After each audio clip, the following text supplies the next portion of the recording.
isn't it wonderful to be back here in person with so many friends and former colleagues and fellow Democrats from every corner of the state? Well, I am delighted to be here with our terrific governor, Kathy Hochul, and our lieutenant governor, Brian Benjamin. They have brought new leadership for our state and new hope for our future. And here in this great city, I want to thank our new mayor, Eric Adams, for his hands-on, energetic, no-nonsense leadership. And thanks also to my friends and our senators, Chuck Schumer and Kirsten Gillibrand, our entire congressional delegation, for fighting so hard for New York and making progress despite the obstacles. And let's hear it for our Attorney General, Tish James, our Comptroller, Tom DiNapoli, Speaker, Carl Hastie, and Leader, Andrea Stewart-Cousins, State Chair, Jay Jacobs, and everybody who's working so hard to move New York forward.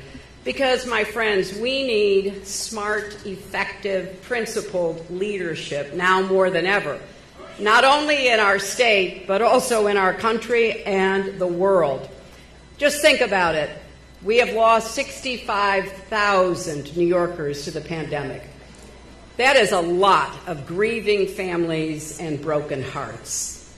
And our economy, as you know so well, took a real hit. With businesses closing, jobs disappearing, everything costing more than it used to. And yet we are now in the midst of a robust recovery. And we still have work to do, but we are moving forward. But I want us to remember that too many parents and caregivers had to shoulder impossible burdens. How many of you had to be your children's teachers or your grandchildren's teachers? How many of you had to really deal with the stresses that the pandemic caused for so many of us? We've asked an awful lot of our children and our teachers, haven't we?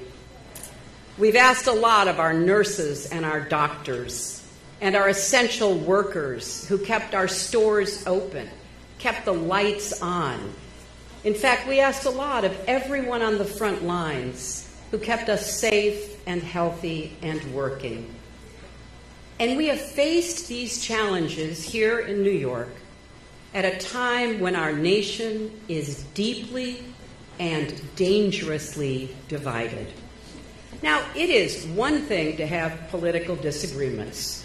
Those are natural and healthy. But it is an entirely different thing altogether to lose a shared sense of truth, facts, and reality itself. And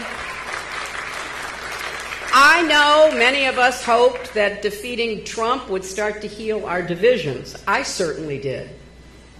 That maybe, just maybe, the madness would break. But now it should be clear to all of us that the struggle for unity and democracy is far from over. When the Republican Party officially embraces violent insurrection as legitimate political discourse, when storming the Capitol, assaulting police officers, trying to overturn an election are being normalized, we are in uncharted territory.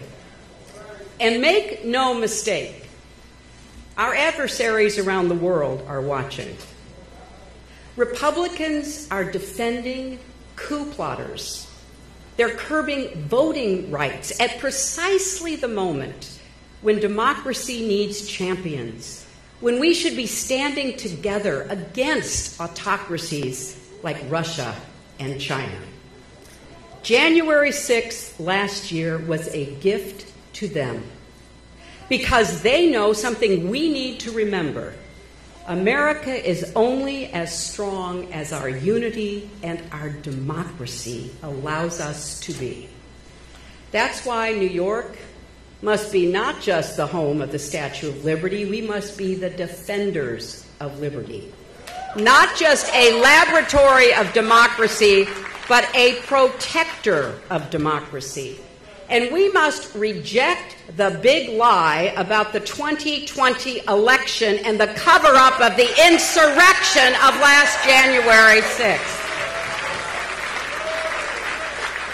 And we can't get distracted, whether it's by the latest culture war nonsense or some new right-wing lie on Fox or Facebook. By the way, they've been coming after me again lately, in case you might have noticed.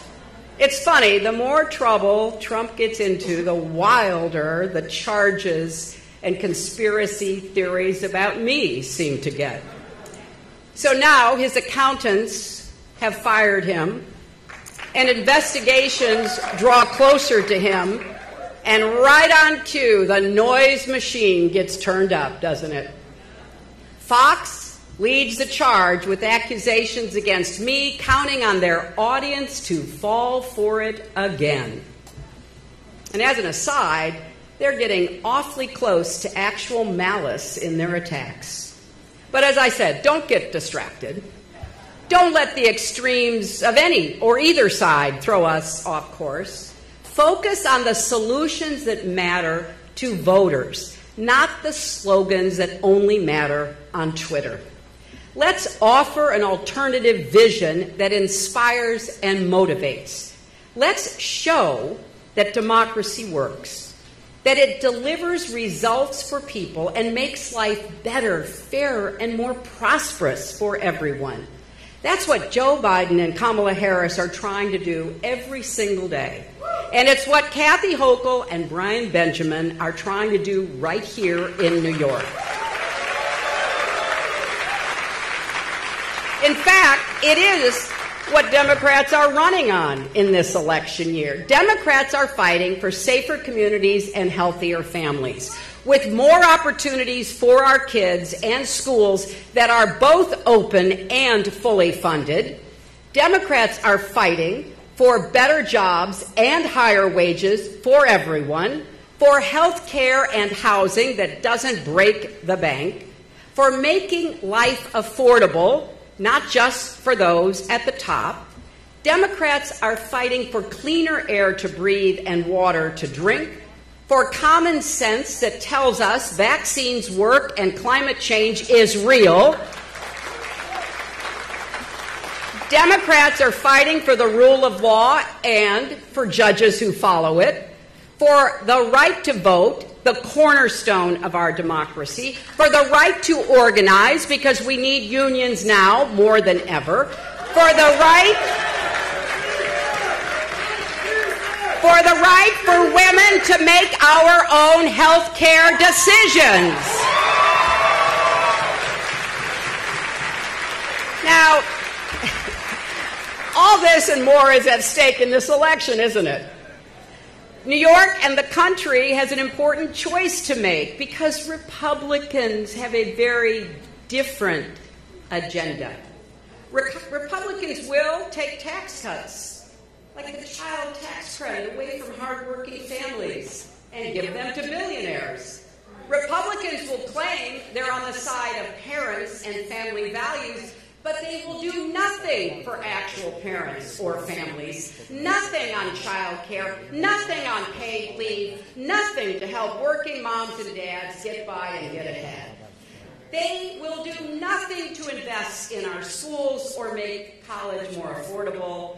They'll ban books, but do nothing about guns. They'll make it harder for people to vote, but easier for big corporations to bust unions. They'll let polluters trash our environment and let Donald Trump trash our democracy. That's why I intend to work my heart out to elect Democrats up and down the ticket this November.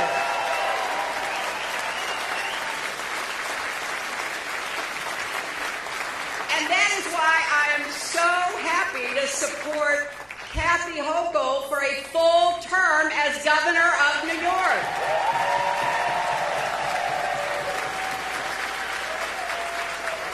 I've known Kathy for a long time,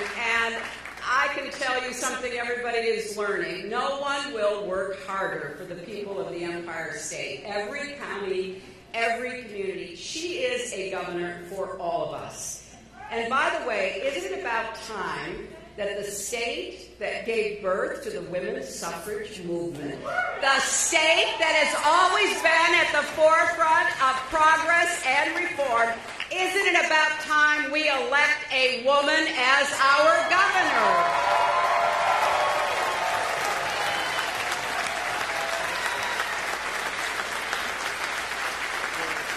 You know, it's been 22 years since I stood before this convention, receiving your votes to endorse my candidacy for the Senate. New York took a chance on me back then, and I'll never forget that. Now a lot has changed. A lot has changed since then. I'm a little blonder. And New York and America have been through a lot. We've all had our share of ups and downs, but I've never lost my faith in our future. You know, Robert Kennedy, whose Senate seat I was so honored to hold, reminded us we are a great country, an unselfish country, and a compassionate country. If we choose to be, if we fight to be, if we elect people who bring out the best, not the worst in us. And despite all the ugliness that we see too much of, I still believe we can be that country, that we can bring back decency to our politics, hope to our communities, defend our democracy, share broader prosperity, because you know what, Democrats, we are stronger together. So please join me in welcoming the governor